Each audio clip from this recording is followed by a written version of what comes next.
संस्कृतामध्ये हे आहे शब्द सिंहावलोकन असं म्हणतात की सिंह जेव्हा हल्ला करायला जातो त्यावेळेला तो असं मागे पाहतो, क्षणभर थांबतो आणि मागे पाहतो, त्याला सिंहावलोकन म्हणतात. तर सिंहाचा काही संबंध नाही येते, पण माणसामध्ये जर वैशिष्ट्य असेल तर तो आपल्या पूर्वचरित्राचा विचार करतो. प्राणी हे करीत नाही, करू शकत नाही, देवाला त्याची जरूरच नसते. तेव्हा तर आपल्या ह्या निरूपणाला 50 वर्ष झाली चाललंय आणि काय सांगू, किती श्रोते गेले, स्त्री आणि पुरुष मनापासून ऐकणारे चांगली माणसं प्रपंचाचे गेले बघा. अलीकडे 2 माणसं अशी गेली. ते गमत काय होते, आपलं माझ्या धंद्यामध्ये काय असेल, मला इंटर आर्ट्स माझा संबंध आहे विद्यार्थ्याशी लॉजिकचा. तर तो MA पर्यंत जर टिकला तर तो टिकायचा शेवटपर्यंत. MA झाल्यावर तिथं मग संपायचा. असा 5 वर्ष तो संबंध राहायचा. तर 2 वर्षी पुढच्या वर्गात तो यायचा. त्यामुळे काय व्हायचं, सांगण्यामध्ये शिकवण्यामध्ये मोकळेपणा राहायचा, आपलाच तयारी कसा असं. तसं श्रोते की नाही तुमच्या परिचयाचे असले, तेच त्यांना ऐकणारे असले म्हणजे तेच दिले असले तरी सांगायला जोर येतो. नवीन कुणी चेहरे समोर असले म्हणजे आपण म्हणतो ते काय होणार, मला संशय नाहीच, पण तो म्हणतो काय बरोबर चालली यांची. जुना श्रोता निजेल पण नाव ठेवायचं नाही.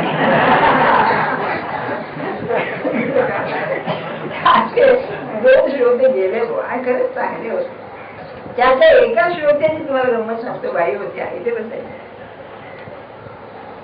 त्या कॅन्सरने आजारी पडल्या आणि अतिशय दुःख होत होत.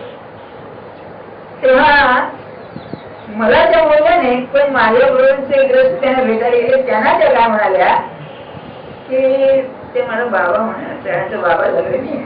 ते बाबांना काय मी बोलले नाही, मला धीर झाला नाही, पण म्हणाल्या तुमची प्रकृती बरी आहे तोपर्यंत काहीतरी करा, नाही तर म्हणायला कठीण. त्यांनी स्पष्ट सांगितलं. हेच मी तुम्हाला मला सांगतोय की देव सुस्थितीत आहे तोपर्यंतच घाई करायची. मला वाटतं तुकाराम महाराजांचा अभंग आहे, काही धावा धाव करी जवळ काळ आहे दुरी. बरं, याचा अर्थ दुसरा, देह काय आतमध्ये चाललंय कोणत्या वेळेला धोका देईल याचा नियम नाही. बरं, हा काही निराशावाद नव्हे, हा वास्तववाद आहे. तत्वज्ञानाच्या दृष्टीनं दिस इज रियालिझम. हे काही कल्पनाचं नाही हवे, पाहतो ना आपण आपल्या जगात काय चाललंय. बरं, तेव्हा त्या दृष्टीनं आपण आपल्याकडे ती अशी पद्धत नाही त्या मेलांचं मे सो रेस्ट इन पीस, त्यांच्या आत्म्याला शांती मिळो. अरे सत्पुरुषाशिवाय शांती मिळेलच नाही कोणाला. विचार बोलायला लागेल तर पडतच जातो. आणि माझ्या म्हणण्याने जर त्याला मिळत असते तर श्राद्ध करणे आणि पितर उद्धरले असते. ध्यानात ठेवा, शास्त्र असं सांगतं की तुम्ही श्राद्ध करताय तुमच्या स्मरणा करताय, तो त्याच्या कर्माच्या गतीने जातो. बरं, एखादा दुष्ट राजकारणी पुरुष आहे आणि त्याचा खून झाला, काय तुमच्या श्राद्ध करण्याने जाईल तो? आधी त्याला शांतीवनामध्ये पुरलंय किंवा जाळलंय, जाईल तो? अशक्य गोष्ट आहे. तेव्हा हे त्याच्या कर्मावरती अवलंबून. तसं माझं म्हणणं नाही. आणि पण मी शहाणू व्हायला नको का, की पुढे काय वाढून ठेवलंय कोणाच ठेव, हा नको विचार करायला माणसाने. त्यात स्त्री पुरुष हा भेद नाही, लहान मोठा नाही, विद्वान आढळ नाही, काही भेद नाही. म्हणून मी याचा उल्लेख केला. बरं का, खरोखर तुझं कौतुक आहे. चिकाटीनं श्रवण करणं हा एकच मार्ग आपल्या जवळती आहे. ध्यानात ठेवा, दुसरा मार्ग नाही. अगदी पुन्हा पुन्हा पुन्हा पुन्हा ते ऐकण्याने नको म्हणतं तरी मनावर परिणाम केल्याशिवाय राहत नाही. बरं, हाच त्याचा मार्ग आहे, दुसरा नाही. आपण माणसं कशी आहोत, आपण फार संवेदनशील आहोत, म्हणजे सहज ग्रहण करतो. तेव्हा समजा एखाद्याच्या गुरुने सांगितलं, अरे तुला नाम देतो, तू नामस्मरण कर, आणि फालतू कीर्तनकार येतो, नामस्मरणात काय अर्थ आहे, त्याचा परिणाम त्याच्या मनावर येऊन इतकं गुरुचं होत नाही. असं आपलं आहे थोडस, की वर्तमानपत्रात एखादं व्याख्यान फालतू माणसाचं वाचून मनावर परिणाम होईल, पण ज्ञानेश्वर महाराजांनी सांगितलं, अरे काय होईल ज्ञानेश्वर महाराज अशा पैकी बरं म्हणून असं. दुसरा मला एक आपल्याला प्रश्न विचारायचा, तो असा, समजा तुम्हाला एकदम पुण्याला जायची प्रसंग आला, पुण्याला जायचंय, तुम्ही किती तयारी करता नाही का? कपडे घ्या, तुमची काय औषध पाणी घ्या, पैसे घ्या, का उठला आणि असेच तुम्ही जाता नाही का? काहीतरी तयारी करता ना. पण पुण्याला जायचं टळलं, ते हरकत नाही बघ, काय विशेष नाही. मृत्यूच कसं आहे, टळेल का? हा एखाद्या टळेल, पण कायमचं टळणार नाही. त्याची आपण काय तयारी केली, काही तयारी केली आहे का की नाही? बा माझी तयारी आहे एवढे. हा आता तुम्ही ते फिरते एजंट बिजंट असला, रोजच पुण्याला जायचंय, तर मग आता मी तयारी कसली आली आहे, नेहमी बॅग भरलेली जाते, चालली आपली. असं काही आपलं नाही, नेहमी वेळ जायची काहीतरी सारखं समजून आहे. काय तयारी केलेली आहे की माझा अंतकाळ शांतपणे व्हावा. जन्मभर पुस्तक खटपटी झाल्या, पण जाताना असं सांगता आलं पाहिजे, नाही मी आनंदात आहे. मोठ्या मोठ्या लोकांचा हा काही विषय न घ्यायचा, आपण सहज माणसांच्या याच्यावर ज्ञानात आलं. इंग्लंडमध्ये जॉन लॉक नावाचा एक अतिशय मोठा विचारवंत होऊन गेला.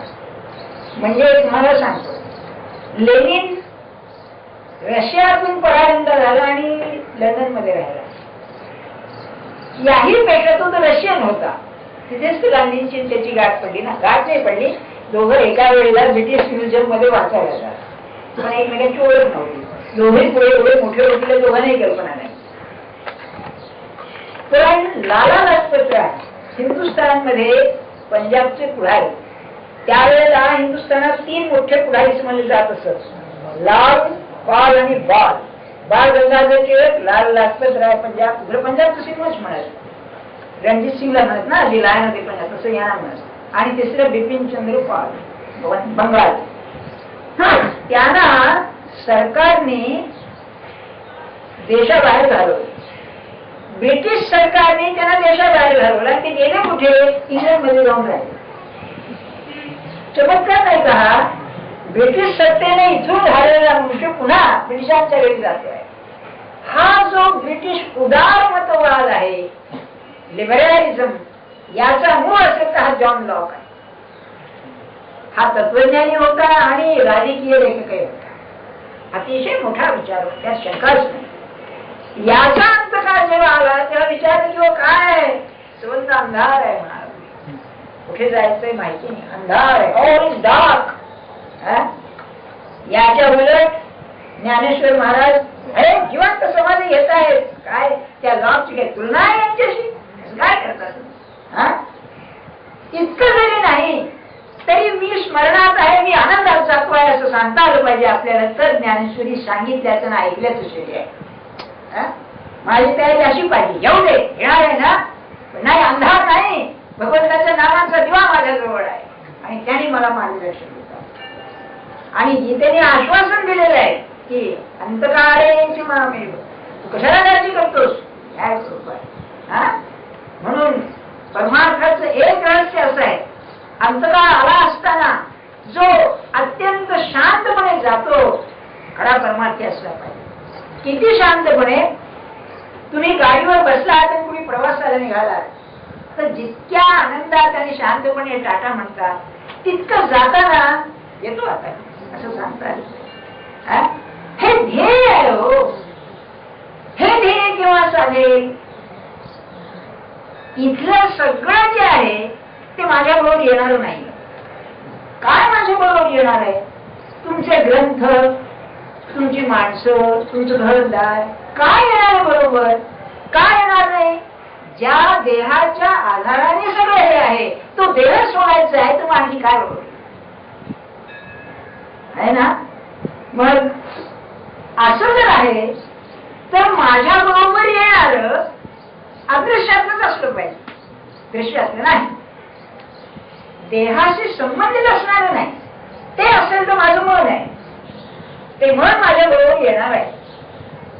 तर माझं आजचं मन जर मी घेऊन गेलो तर काय दिवे लावणारे दिसतो काय? विचार करा नाही का? पिशाच होतात म्हणजे काय? हो, खाण्याची वासना, पैशाची वासना, काम वासना, हे सगळे तेच वासना म्हणजे ती. हेच मन मी तिकडे घेऊन जाणार आहे, तर मग तिथं काय तेच करणार ते. हा, आता ही गोष्ट आहे, माझ्यासाठी पुष्कळ भेटतील तिथे, मग कॉन्फरन्स होईल, ती गोष्ट सोडून द्या. ती काय आहे, दुःखाची गंमत अशी आहे. माझ्यासारखे तुला पुष्कळ असले माझी त्यात काय आहे, खरं नाही काय? सगळे दुःखी तुरुंगामध्ये माझ्यासारखे सगळे म्हणण्यापैकी होईल होते, हे नाही. मग हे मन सूक्ष्म आहे, अदृश्य आहे, किंवा त्या मनाबरोबर जे येईल तर अदृश्यच येईल, दृश्य येणार नाही. आणि ते असेल तर भगवंताचं स्मरण आहे. तर भगवंताचं स्मरण हेच माझ्या बरोबर येईल, बाकीचं येणार नाही. हा काही वेदांत नव्हे, दिस इज लाईफ, हे जीवन आहे सांगतो आपल्याला. आणि मला सांगायचं अधिकाराकडे माझ्या वयाचे फारच थोडे तुमच्यापैकी इथे आहे.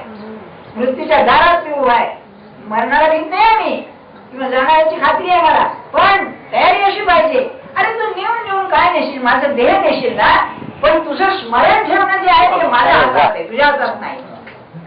आणि जर भगवंताचं म्हणणं खरं असेल की जेथे नाम आहे तिथे मी आहे, तर यात खात्री आहे की मलाच तो न्यायला आला पाहिजे. मी बोलावीन त्याला, अरे मी येतो, मला घेऊन जा, मला अज्ञात रस्ता माहिती नाही, तू मला घेऊन जा. आणि काय सांगू आपल्याला, खरी जर सत्पुरुषाची जर करामत असेल तर आपल्या शिष्याच्या अंतकाळी हजर राहून त्याला बरोबर घेऊन जाणं हेच तेच काम आहे. हो, काय समजतं आपण सत्पुरुष का जगले?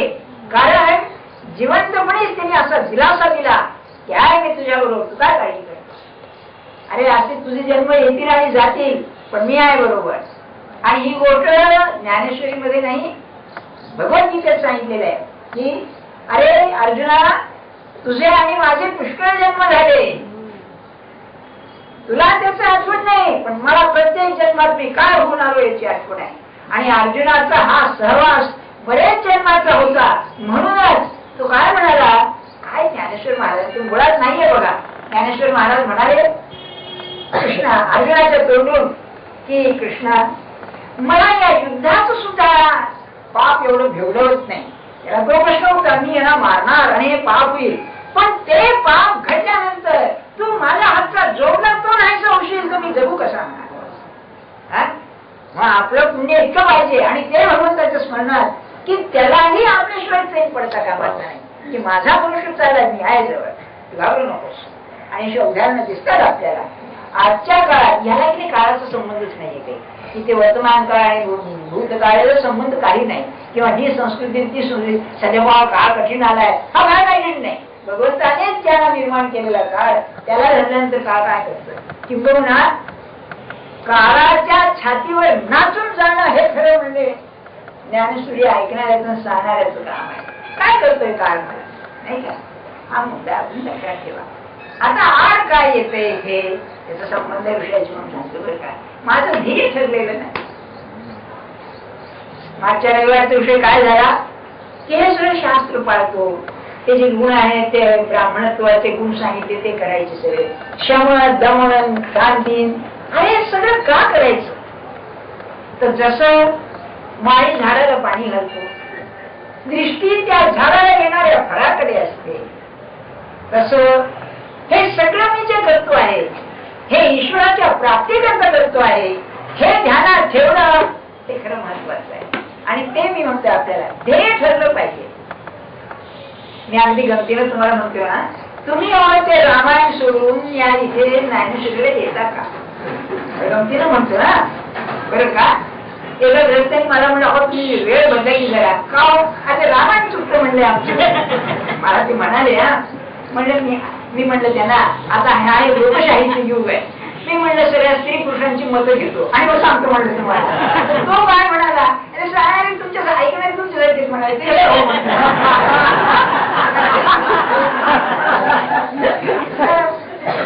काय करावं. लक्षात ठेवा, हे लोकांपुढे असणं काही सुखाचं नसतं.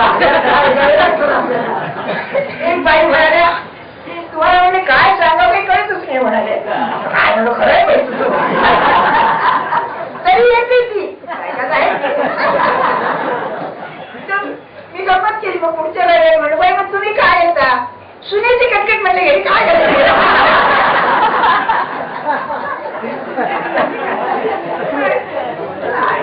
म्हणजे एस्केपिझम पलायनवाद, ज्याला पलायनवाद म्हणतात. अरे काहीच जमत नाही ना तर टीव्ही लावा किंवा सिनेमाला जा अशी किंवा हॉटेलमध्ये जा अशापैकी आहे.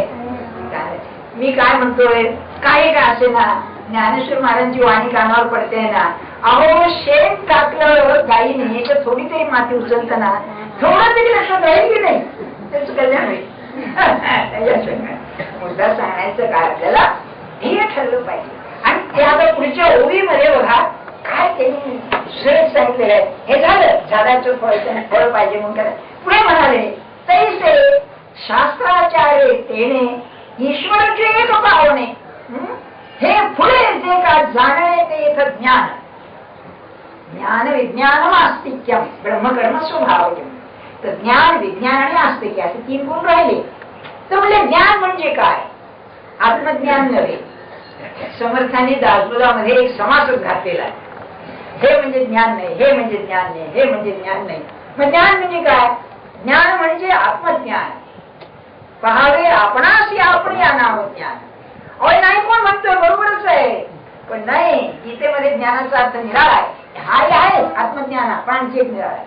बघा 12व्या अध्यायामध्ये श्रेयो हि ज्ञान अभ्यास ज्ञानात ध्यानं विशिष्यते ध्यानात कर्मफल त्याग त्यागात शांतिरनंतरम. श्लोकाचा अर्थ असा आहे अनंतरम झटदिशी अंतर नाही झटदिशी शांती मिळते. गीतेचं ध्येय आत्मशांती आहे आणि समाधान हा त्याचा अर्थ. जीवनात समाधान नाही तर काय जीवन हो फुकट आहे. आणि या संस्कृतीचा एक मोठा दोष असा आहे हे सामाजिक तत्वज्ञान सांगतोय ना ज्ञानेश्वरी नव्हे. मोठा दोष असेल तर दृश्यामध्ये समृद्धी आहे. किती समृद्धी? साध्या माणसाच्या मध्यम स्त्रीच्या माणसाच्या घरात किती सोयी असतात मला सांगा. एक पंख्याची सोय घ्या. मुंबईमध्ये एवढं उकरदन पंखा नसेल तर किती ताप होतो बरं का. पंखा आहे दुसरी ते इलेक्ट्रिक इस्त्री आहे तुमची किंवा रेडिओ आहे टीव्ही आहे किती सोयी आहे. मध्यम श्रेणीच्या माणसाकडे सुद्धा झोपडपट्टीचं आहे तर सांगते सोडूनच द्या. हे सगळं असून सुद्धा समाधान काय तू तृप्त आहेस का? राजकारणाचं जाऊच द्या. काय आश्चर्य आहे तुम्हाला सांगतो. म्हणजे मला ते आधी सहन होत नाही.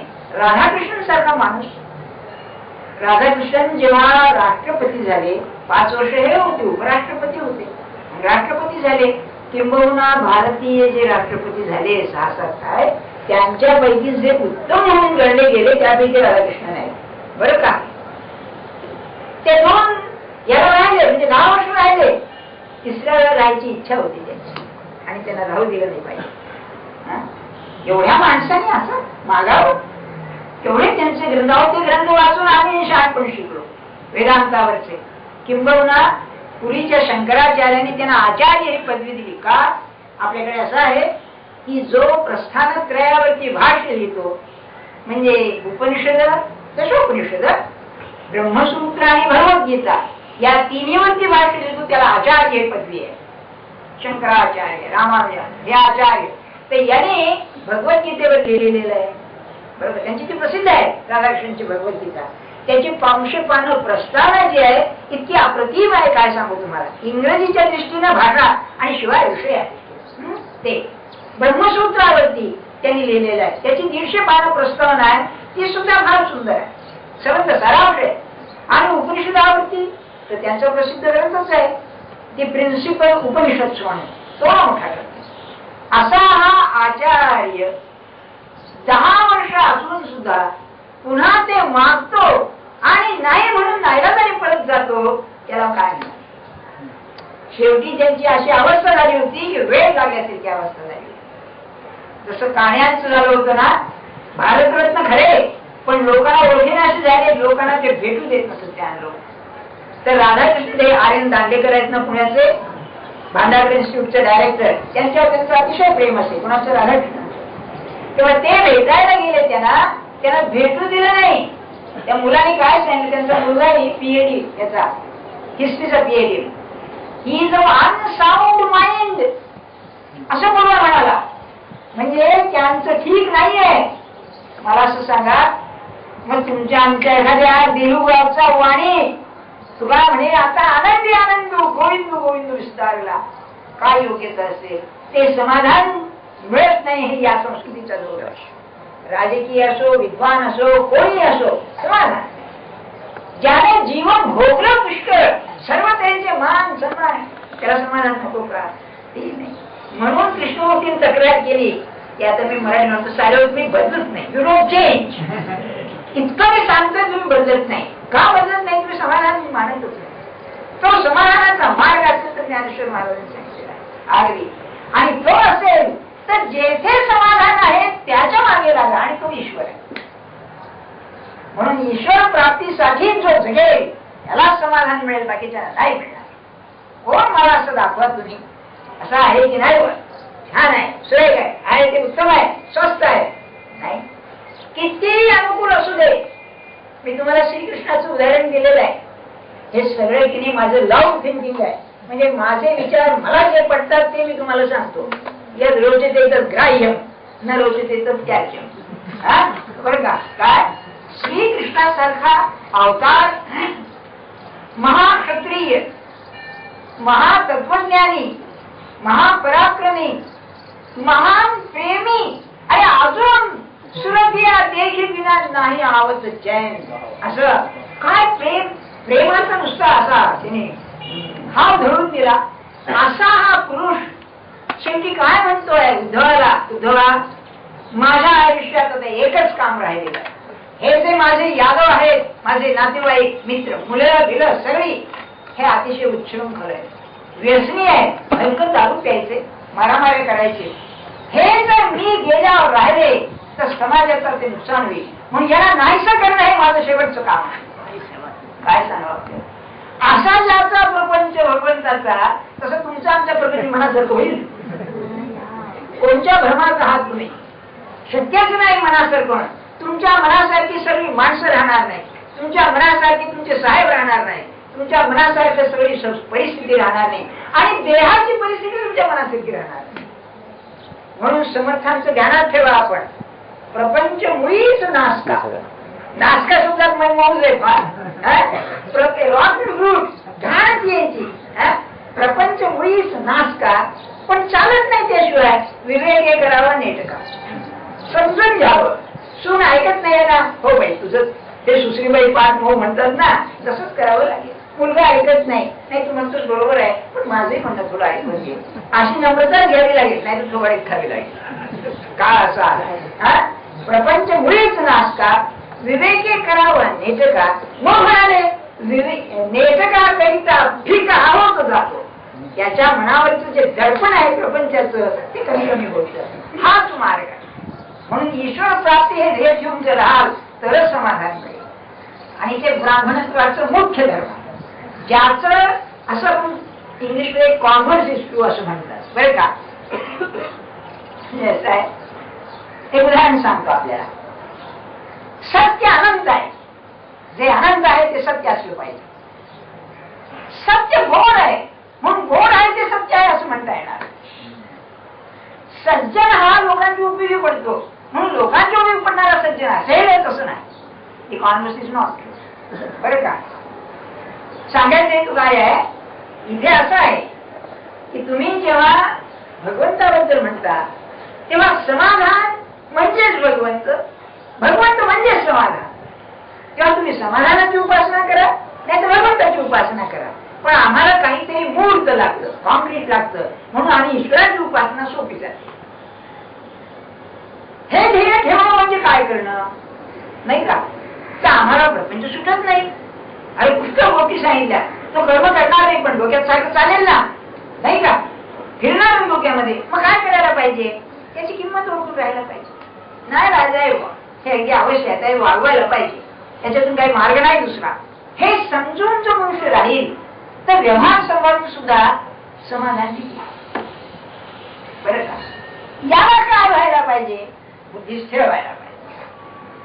आणि ते आता ज्ञानेश्वर महाराज सांगतात, म्हणाले ते गावा कर्मी नाही तैसे शास्त्र आधारे. बरं का? ईश्वरूची एक पावणे ते पुढे का जाणणे तर ज्ञान. आपलं ध्येय ठरणं म्हणजे ज्ञान. पुढे म्हणाले ते गा कर्मी जिये सात वागून होये आणि विज्ञान हे पाहे एवं. ज्ञान झालं म्हणजे बुद्धीला पटलं, तर्काने निर्णय आला, पण बुद्धीत ठसला पाहिजे, त्याला ते विज्ञान असं म्हणतात. आता त्यांचे ते विज्ञान या शब्दावर बरी मारामारी आहे बघा, याचा एक आहे त्याचा एक अर्थ आहे, पण आपण आता अर्थ घेऊ. सायन्सला विज्ञान म्हणतात ना, होय ना. विज्ञानाचे मुख्य काय लक्षण आहे? पहिली गोष्ट जर असेल हे तर्कशास्त्र आहे बघा, इंडक्टिव्ह लॉजिक. विज्ञानाचा प्रधान गुण असेल बाप दवाखान्याचं श्राद्ध कर, फॅक्ट, प्रत्यक्ष प्रमाण. तुम्ही आम्ही दाखवा आहे काय. आणि डॉक्टर राधाकृष्णननी त्यांच्या एका ग्रंथामध्ये हायली स्टुडिओ ऑफ लाईफ मध्ये एक फार सुंदर युक्तिवाद केला. ते काय म्हणाले, हे विज्ञान युग आहे ना आणि आपण भगवंताविषयी बोलतो, तर विज्ञान पद्धती जी आहे ज्ञान पद्धती आहे, त्याने ज्या जगाचं ज्ञान होतं मग ती तुम्ही संतांना का देत नाही? म्हणजे त्यांचे जे अनुभव आहेत ते अनुभव प्रत्यक्ष त्यांना असतील ते गोळा करा आणि त्यावरती तुम्ही आपली थिअरी मांडा, विचार करा. का नाही अर्थ कसं करता येणार? बरोबर आहे त्यांचं म्हणणं. तेव्हा विज्ञान पद्धतीमध्ये पहिल्यांदा घटना ज्या आहेत प्रत्यक्ष घटना घडणाऱ्या हे सर्वांचं मूळ आहे. ज्याला घटनांचा आधार नाही ते विज्ञान खोट आहे. प्रमाण काय? तुम्ही म्हणताय खरंय, पण प्रमाण काय?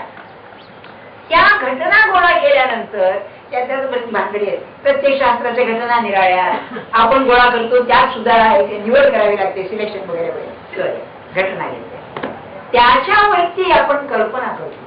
ह्या घटनामध्ये अमुक कार्यकारण भाव असेल, त्याला हायपोथेसिस म्हणतात. आपल्याकडे तर्कशास्त्राचे नाही बरं का, हा इंडक्टिव्ह नसल्यामुळे हे शब्द नवीन आहेत सगळे. तेव्हा तुम्ही त्याच्यावरती एक सिद्धांत बांधता, हे असं असावं, हे कारण याचं असावं.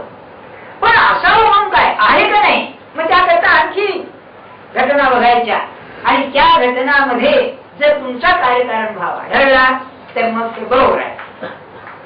नुसतं चालत नाही, त्याला पुन्हा आणखी ते तपासून पाहावं लागतं, त्याला व्हेरिफिकेशन असं म्हणतात. बरं का?